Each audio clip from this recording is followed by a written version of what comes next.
뉴욕의 맨하탄에 자연사 박물관을 배경으로 한 오래전에 그 영화가 하나 있었는데요.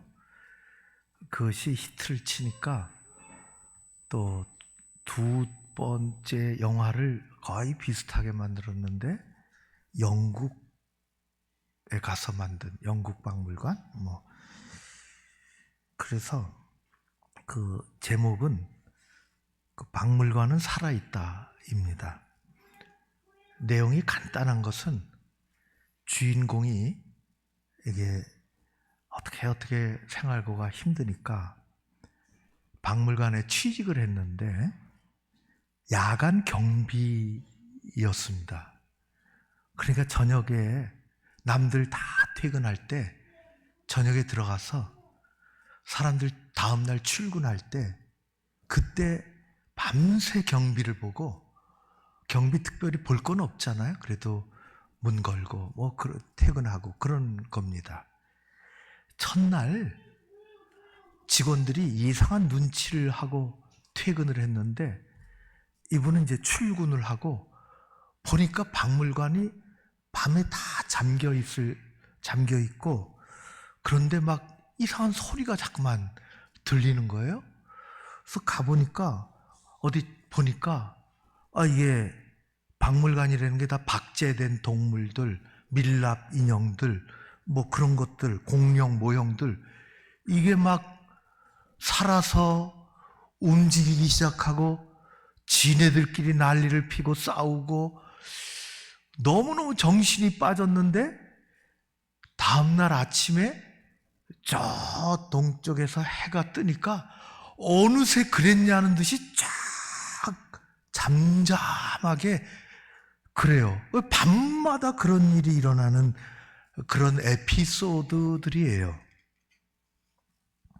실제로 박물관 그런 전시물들이 움직일 수가 없죠.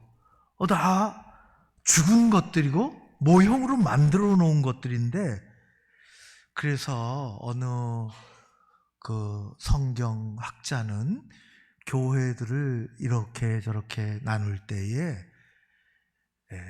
뮤지엄 처치가 있다, 그렇게 나눴습니다.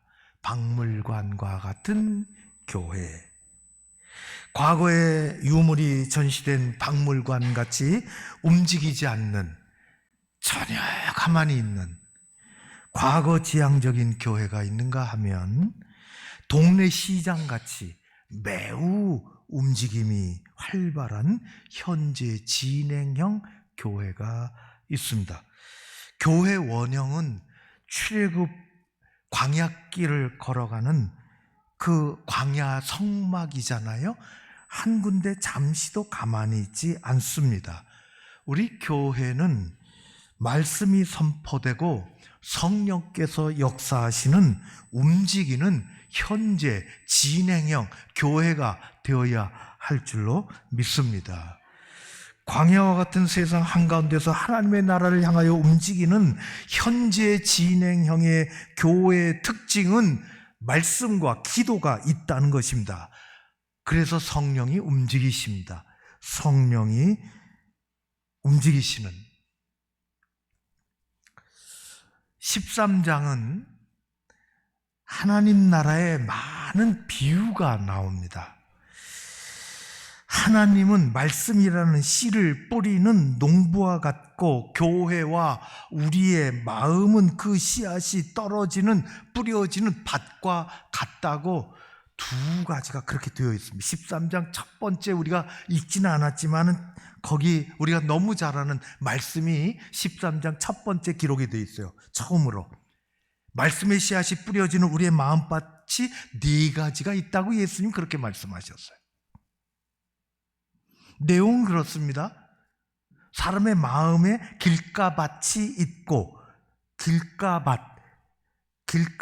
옆에 있기 때문에 사람들이 그 밭으로 너무 많이 지나다녀서 길처럼 뺀질거렸다 했다. 이렇게 그 길가밭, 돌짝밭, 가시밭, 그리고 좋은 밭, 이른바 옥토, 토입니다. 농사를 지을 때 씨앗은 그 품질이나 그 상태가 조금씩 다를 수 있죠. 우리가 농사를 지을 때는. 그러나 하나님 말씀이라는 씨앗은 어느 밭이나 그 누구에게나 어느 때나 똑같이 고품질입니다.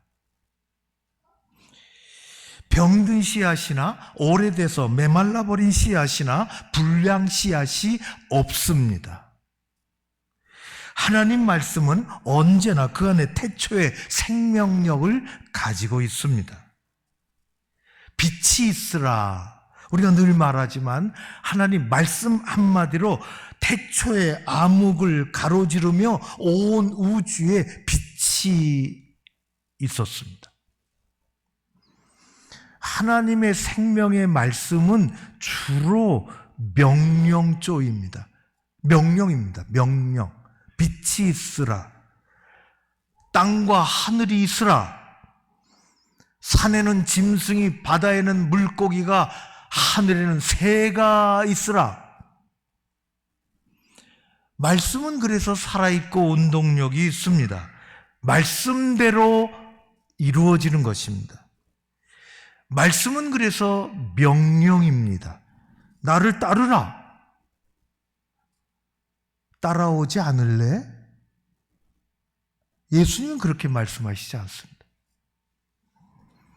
예수님의 말씀도 명령입니다. 항아리에 물을 부으라. 가득 부으라. 실로암 연못에 가서 씻으라. 내 지금까지 깔고 앉았던 자리를 들고 걸어가라. 씨앗이 떨어짐에, 명령이 떨어짐에 그대로 진행되는 것입니다. 예수님은 오늘 13장 비유로 말씀하시면서 말씀의 씨앗이 문제가 아니라, 말씀이라는 씨앗이 문제가 아니라 그 씨앗이 떨어지는 마음의 밭이 각각 달라서 다른 결과를 가지고 온다는 것입니다. 길가밭, 세상 사람들이 자꾸 밟고 지나다녀서 맨질맨질 굳어졌습니다. 귀한 씨앗이 파고 들어갈 수가 없어요. 뿌리를 내리지 못합니다. 새들이 와서 그래서 씨앗을 족족 쪼아 먹습니다. 그래서 쟁기로 갈아야 되는 것입니다. 두 번째는 흙이 깊지 않은 돌짝밭이라 그랬습니다. 주님은 크고 작은 돌들이 있는 그 돌들을 일상의 삶에서의 환난, 외부에서 오는 예수 못 믿게 하는 신앙의 방해, 핍박, 더 나아가서 그런 것들, 그런 돌들이 많으면 씨앗에서 나온 식물이 모양대로, 실력대로 제대로 자랄 수 없다는 것이에요. 세 번째, 이것저것 삐쭉삐쭉 가시덤불 많은 밭, 가시밭, 이른바 세상 염려라는 가시, 욕심과 유혹의 가시 가득한 그런 밭에서는 식물이 자라다가 찔려서 제대로 열매 맺기가 어렵습니다. 그런데 우리 주님은 좋은 마음밭을 얘기하셨습니다. 씨앗이 싹트고 건강하게 자라서 풍성한 열매를 맺는 것입니다. 우리 신앙생활의 현주소는 마음이라는 밭입니다. 그래서 그 밭을 잘 가꿔야 합니다. 씨앗이 문제가 아니라 밭이 문제입니다. 호세아서에서는 선지자가 이렇게 이야기합니다. 너희가 자기를 위하여 공의를 심고 인애를 거두라. 너희 묵은 땅을 기경하라. 지금이 곧 여호와를 찾을 때니 마침내 여호와께서 오사 공의를 비처럼 너희에게 내리시리라. 말씀에 합당한 좋은 결실을 맺는 우리 한 사람 한 사람의 마음밭이 매우 중요합니다. 개개인이 모여 공동체를 이루는 교회 신앙의 밭이 매우 중요합니다.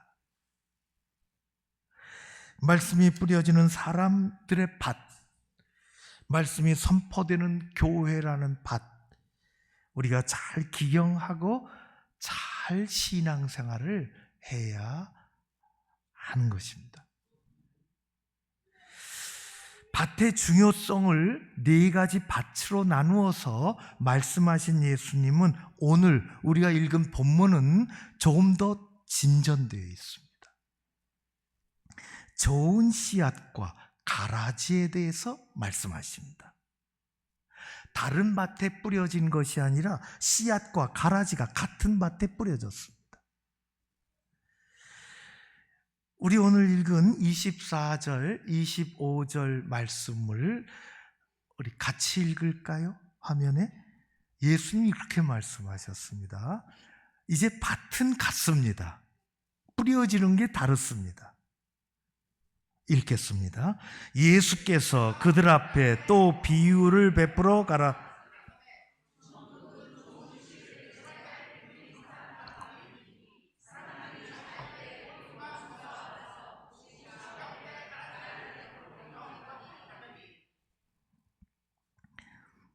네 가지 밭을 처음에 말씀하시고 방향을 바꾸어서 이제 한 사람의 마음밭에서 공동체의 밭으로 나아갑니다.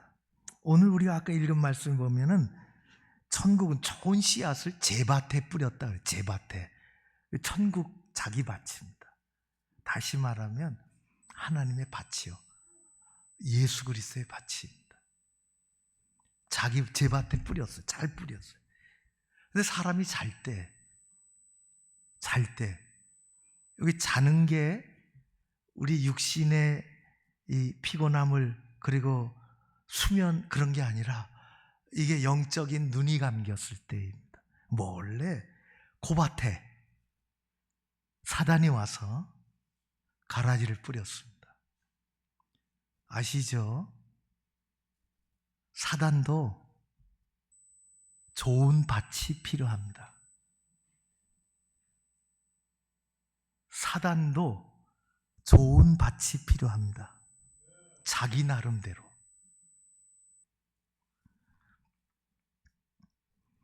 주님은 하나님 말씀이라는 좋은 씨앗을 좋은 밭에, 자기 밭에 뿌렸는데, 그래서 알곡이 나오는데, 사단은 밭주인이 모르는 틈을 타서 밭에 몰래 가라지를 뿌리고 사라졌습니다. 같은 밭에 좋은 말씀의 좋은 씨도 뿌려졌고 아무 쓸짝이 없는 가라지 나쁜 씨도 뿌려진 것입니다. 알곡과 가라지의 차이, 겉모양은 비슷하지만 속은 완전히 다릅니다. 알곡은 속이 가득 차 있고 가라지는 속이 텅텅 비어 있습니다. 알곡은 속에 내용물로 차 있기 때문에 무겁지만 가라지는 속이 비어 있어서 몹시 가볍습니다. 결판은 나중에 추수 때에 나타납니다. 농부가 마당에서 키질하면 할수록 무거운 알곡은 안으로, 가벼운 가라지는 바람에 날려 밖으로 흩어지고 마는 것입니다. 세상에 진짜가 있지만 진짜와 비슷한 가짜가 있습니다. 그걸 뿌려놓는 것입니다.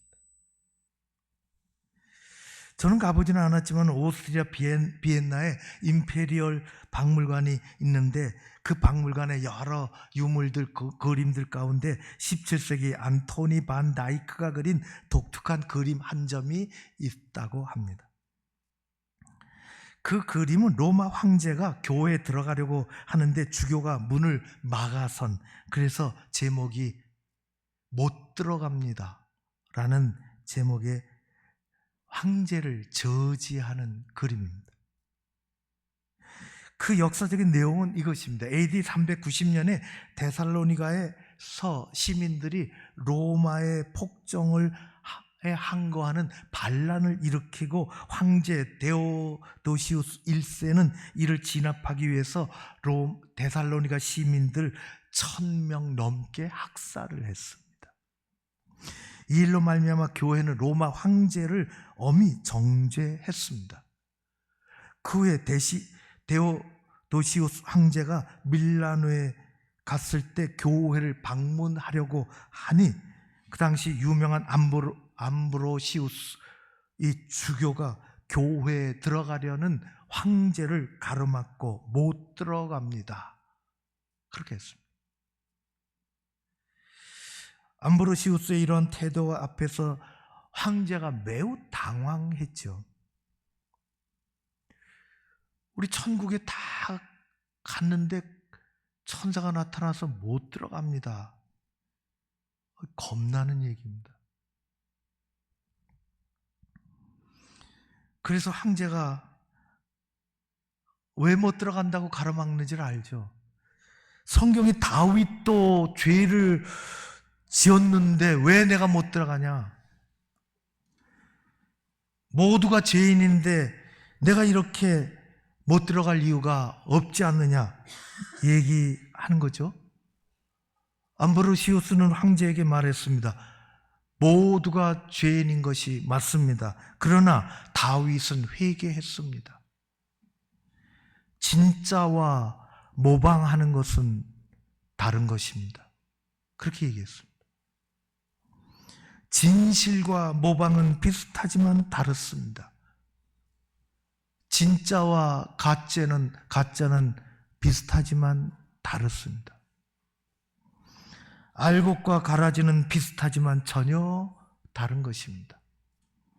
알곡은 진실한 신앙의 결과이고 가라지는 가짜입니다. 우리 교회는 알곡 신앙을 결실하는 밭이 넓어지기를 기도합니다.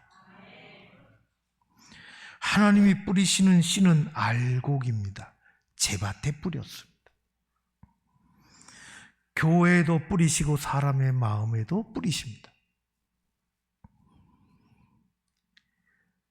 창끝이라는 영화를 보시니 헐리우드에 상영되고 유명한 그런 영화는 아니고요. 이게 20세기 중반에 일어났던 저 남미에서의 선교사를 다룬 이야기입니다. 선교사의 아내가 나중에 책을 썼어요. 그 책이 전능자의 그늘이라는 책에 세상에 알려지기 시작했고, 그래서 창끝이라는 영화도 나왔고 뮤지컬도 나왔고, 그 내용은 에콰도르 깊은 정글에 와우다니라는 족, 이름이 조금씩 아오카니라는 이름도 있고 조금씩 다른데요, 폭력성이 매우 강한, 창으로 사람을 죽이는 것이 다반사인 그런 종족의 이 예일대 그런 유수한 대학을 나온 5명의 선교사가 1956년에 와우다니 족의 복음을 전하려고 5명이 들어갔습니다. 짐 엘리엇, 네이트 세인트, 피트 플레밍, 에드 맥컬리, 로저 유데리안입니다. 5명의 선교사들은 강가에서 이 와우다니족의 습격을 받아 창에 찔려 비참하게 살해당했습니다. 선교사들은 평상시 우린 천국에 갈 준비가 되어 있지만 와우다니족은 천국에 갈 준비가 아직 안 되어 있다. 그래서 우리가 가야 한다고 했습니다. 당시 미국 언론들은 선교사 대학살이라는 안타까운 소식을 전하면서 30세도 되지 않는 젊은이들이 아내와 아이들을 남기고 죽은 이런 낭비가 세상에 어디 있느냐고 했습니다.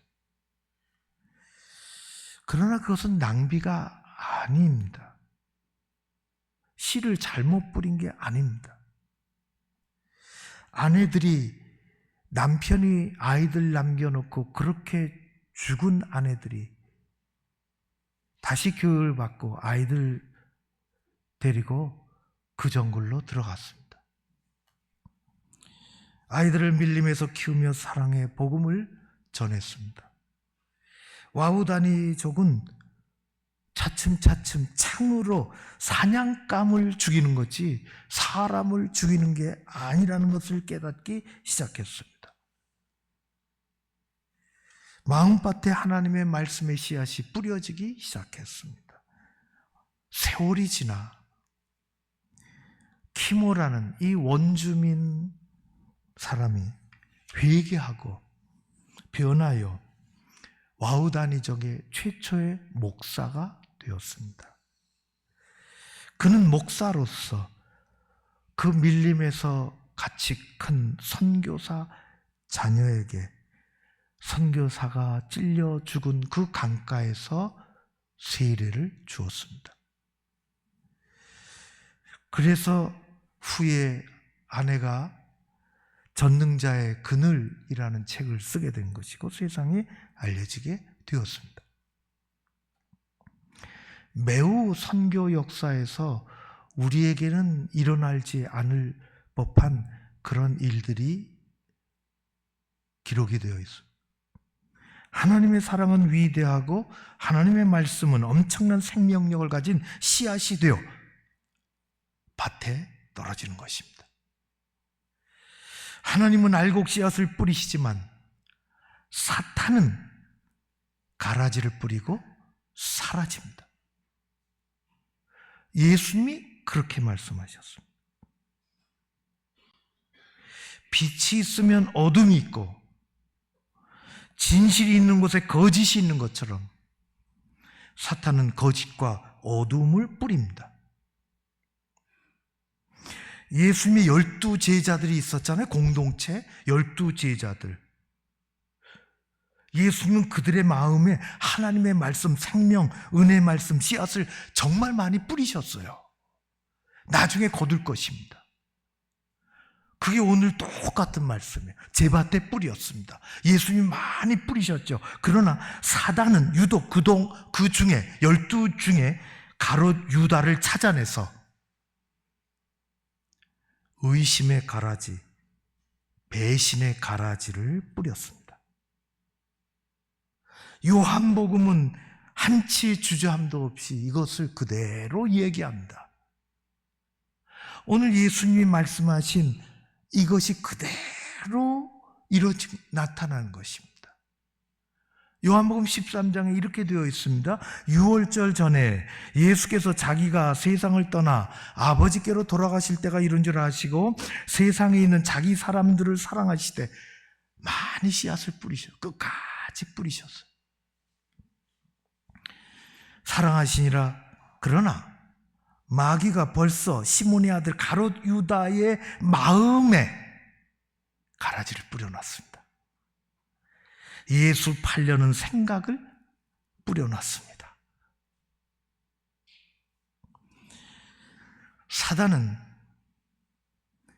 가롯 유다의 마음밭뿐만 아니라 그 마음밭에 예수 팔라고 하는 어둠의 씨앗을 뿌렸을 뿐만 아니라 예수님 부활하신 다음에도 도마의 마음에 의심의 가라지도 뿌려놨습니다. 사탄은 괜한 의심, 덧없는 시기, 가라지를 이곳저곳에 심어놓습니다. 사단은 더 고급 가라지도 뿌립니다. 자기 확신이라는 고단수의 가라지, 사이비 믿음, 교회 또 주변에 수도 없이 뿌리고 다니는 것입니다. 영적인 싸움입니다. 제가 잘 아는 어느 동료 목사님이 자신이 경험한 것을 들려주었습니다. 믿음의 가정에서 태어난 모태신앙 집사가 있었습니다. 어렸을 때 매우 모범적인 신앙생활을 아버지, 어머니의 손에 이끌려서 교회, 학교, 청년부 뭐 다 했습니다. 부모님은 항존직이셨습니다. 결혼하고 아이 낳고 교회 집사로 임명받고 주일에 조그만 봉사도 시작했습니다. 봉사하면서 기쁨도 있었는데 봉사하는 중에 동료 집사와 부딪혔습니다. 어려움이 있었습니다. 그럴수록 사단은 그 틈에 벽이 아무리 가만히 있으면 물보도 끄떡없습니다. 벽이 갈라질 때 물 부으면 큰일 납니다. 사단은 그런 틈에 가라지를 뿌렸습니다. 신앙생활이 게을러지기 시작합니다.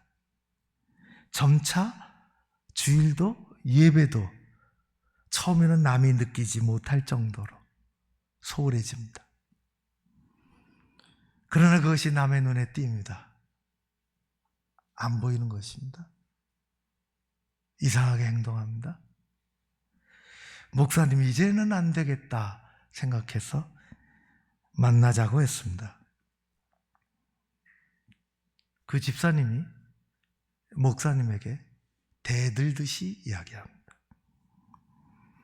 전 교회 생활이 행복하지 않습니다. 교회 안에 바리새인들이 많은 것 같습니다. 군림하는 사람도 있고 예수님과 거리가 먼 것 같습니다.